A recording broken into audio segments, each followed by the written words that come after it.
This morning I would like to use as a subject from which to preach the drum major instinct. The drum major instinct. And our text for the morning is taken from a very familiar passage in the 10th chapter as recorded by St. Mark. Beginning with the 35th verse of that chapter, we read these words. And James and John, the sons of Zebedee, came unto him, saying, Master, we would that thou shouldest do for us whatsoever we shall desire. And he said unto them, What would ye that I should do for you? And they said unto him, Grant unto us that we may sit, one on thy right hand and the other on thy left hand in thy glory. But Jesus said unto them, Ye know not what ye ask. Can ye drink of the cup that I drink of, and be baptized with the baptism that I am baptized with? And they said unto him, We can. And Jesus said unto them, Ye shall indeed drink of the cup that I drink of, and with the baptism that I am baptized withal shall ye be baptized. But to sit on my right hand and on my left hand is not mine to give, but it shall be given to them for whom it is prepared. And then Jesus goes on toward the end of that passage to say, But so shall it not be among you.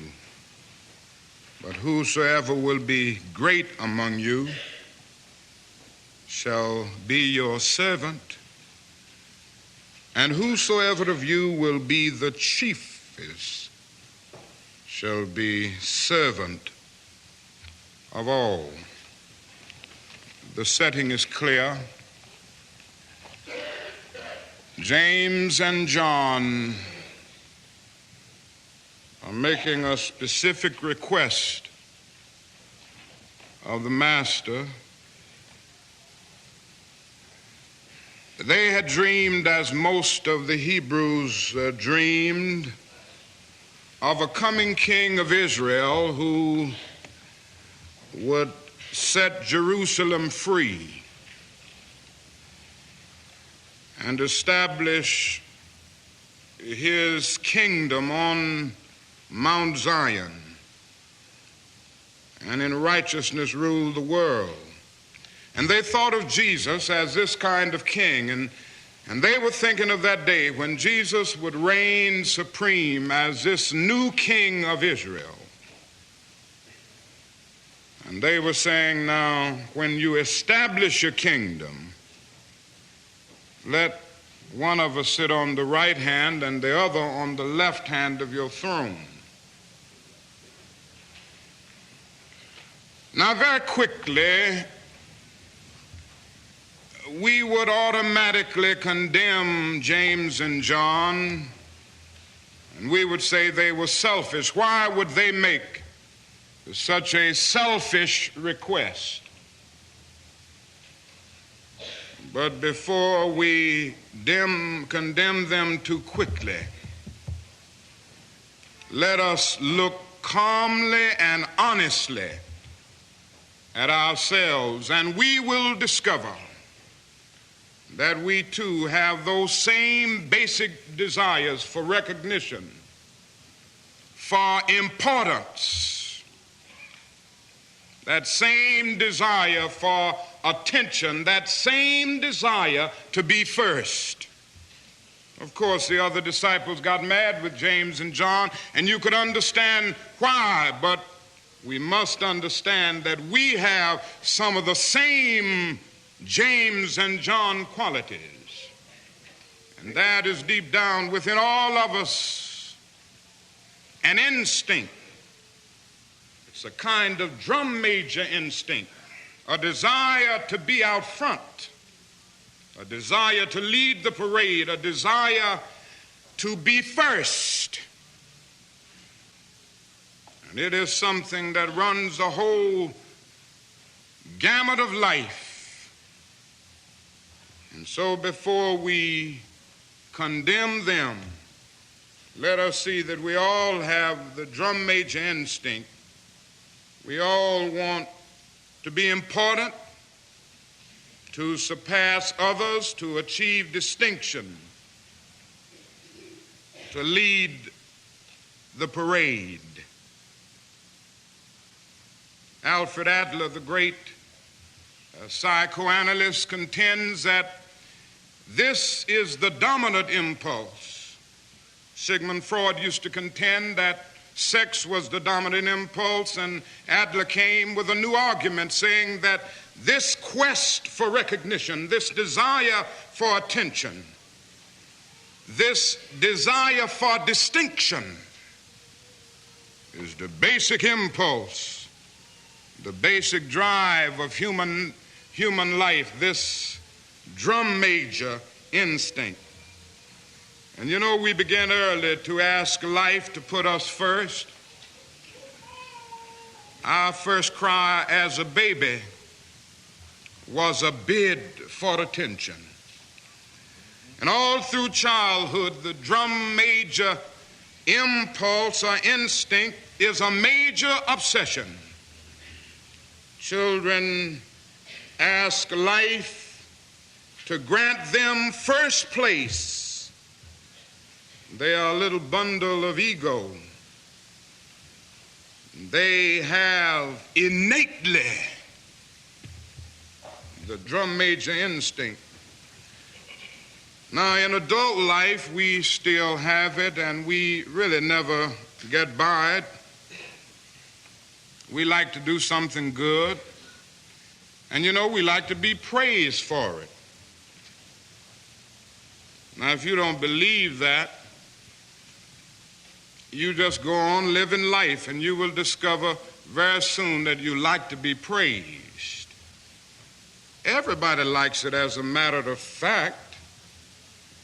And somehow this warm glow we feel when we are praised or when our name is in print is something of the vitamin A to our ego. Nobody is unhappy when they are praised, even if they know they don't deserve it, and even if they don't believe it. The only unhappy people about praise is when that praise is going too much towards somebody else. But everybody likes to be praised because of this real drum major instinct. Do you know that a lot of the race problem grows out of the drum major instinct? A need that some people have to feel superior. A need that some people have to feel that they are first and to feel that their white skin ordained them to be first. Make it plain today, because I'm against it so heavy. And they have said over and over again, in ways that we see with our own eyes. In fact, not too long ago, a man down in Mississippi said that God was a charter member of the White Citizens Council. And so God being the charter member means that everybody who's in that has a kind of divinity, a kind of superiority. And think of what has happened in history as a result of this perverted use of the drum major instinct. It has led to the most tragic prejudice, the most tragic expressions of man's inhumanity to man. I mean, not only does this thing go into the racial struggle, it goes into the struggle between nations. And I would submit to you this morning that What is wrong in the world today is that the nations of the world are engaged in a bitter, colossal contest for supremacy. And if something doesn't happen to stop this trend, I'm sorely afraid that we won't be here to talk about Jesus Christ and about God and about brotherhood too many more years. If somebody doesn't bring an end to this suicidal thrust that we see in the world today, none of us are going to be around, because somebody's going to make the mistake through our senseless blunderings of dropping a nuclear bomb somewhere, and then another one is going to drop. And don't let anybody fool you. This can happen within a matter of seconds. They have 20 megaton bombs in Russia right now that can destroy a city as big as New York in 3 seconds, with everybody wiped away in every building. And we can do the same thing to Russia and China. But this is where we are drifting, and we are drifting there because nations are caught up with the drum major instinct. I must be first. I must be supreme. Our nation must rule the world. And I am sad to say that the nation in which we live is the supreme culprit. And I'm going to continue to say it to America, because I love this country too much to see the drift that it has taken. God didn't call America to do what she's doing in the world now. God didn't call America to engage in a senseless, unjust war as the war in Vietnam. And we are criminals in that war. We've committed more war crimes almost than any nation in the world. And I'm going to continue to say it. And we won't stop it because of our pride and our arrogance as a nation. But God has a way of even putting nations in their place. The God that I worship has a way of saying, don't play with me. He has a way of saying, as the God of the Old Testament used to say to the Hebrews, don't play with me, Israel. Don't play with me, Babylon. Be still and know that I'm God. And if you don't stop your reckless course, I'll rise up and break the backbone of your power. And that can happen to America. Every now and then I go back and read Gibbon's Decline and Fall of the Roman Empire. And when I come and look at America, I say to myself, the parallels are frightening. We have perverted the drum major instinct. But let me rush on to my conclusion, because I want you to see what Jesus was really saying. What was the answer that Jesus gave these men? It's very interesting. One would have thought that Jesus would have condemned them. One would have thought that Jesus would have said, you are out of your place. You are selfish.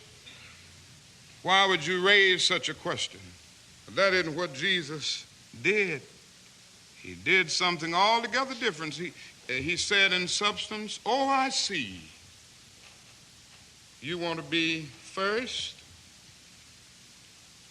You want to be great? You want to be important? You want to be significant? Well, you ought to be. If you're going to be my disciple, you must be. But he reordered priorities. And he said, yes, don't give up this instinct. It's a good instinct if you use it right. Yes. It's a good instinct if you don't distort it and pervert it. Don't give it up. Keep feeling the need for being important. Keep feeling the need for being first. But I want you to be first in love. I want you to be first in moral excellence. I want you to be first in generosity. That is what I want you to do. And he transformed the situation by giving a new definition of greatness. And you know how he said it? He said, now, brethren, I can't give you greatness. And really, I can't make you first. This is what Jesus said to James and John. You must earn it. True greatness comes not by favoritism, but by fitness. And the right hand and the left are not mine to give. They belong to those who are prepared. And so Jesus gave us a new norm of greatness. If you want to be important, wonderful. If you want to be recognized, wonderful. If you want to be great, wonderful. But recognize that he who is greatest among you shall be your servant. That's a new definition of greatness. And this morning, the thing that I like about it, by giving that definition of greatness, it means that everybody can be great. Because everybody can serve. Every now and then, I guess we all think realistically about that day when we will be victimized with what is life's final common denominator. And that's something that we call death. We all think about it, and every now and then I think about my own death, and I think about my own funeral, and I don't think of it in a morbid sense. And every now and then I ask myself, what is it that I would want said? And I leave the word to you this morning. If any of you are around when I have to meet my day, I don't want a long funeral. And if you get somebody to deliver the eulogy, tell them not to talk too long. And every now and then I wonder what I want them to say. Tell them not to mention that I have a Nobel Peace Prize. That isn't important. Tell them not to mention that I have 300 or 400 other awards. That's not important. Tell them not to mention where I went to school. I'd like somebody to mention that day that Martin Luther King Jr. tried to give his life serving others. I'd like for somebody to say that day that Martin Luther King Jr. tried to love somebody. I want you to say that day that I tried to be right on the war question. I want you to be able to say that day that I did try to feed the hungry. I want you to be able to say that day that I did try in my life to clothe those who were naked. I want you to say on that day that I did try in my life to visit those who were in prison. I want you to say that I tried to love and serve humanity. Yes, if you want to say that I was a drum major, say that I was a drum major for justice. Say that I was a drum major for peace. I was a drum major for righteousness. And all of the other shallow things will not matter. I won't have any money to leave behind.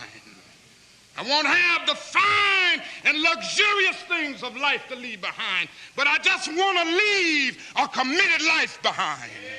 And that's all I want to say. If I can help somebody as I pass along, if I can cheer somebody with a word of song, if I can show somebody he's traveling wrong, then my living will not be in vain. If I can do my duty as a Christian ought, if I can bring salvation to a world once wrought, if I can spread the message as the Master taught, then my living will not be in vain. Yes, Jesus, I want to be on your right or your left side. Not for any selfish reason. I want to be on your right or your left side, not in terms of some political kingdom or ambition, but I just want to be there in love and in justice and in truth.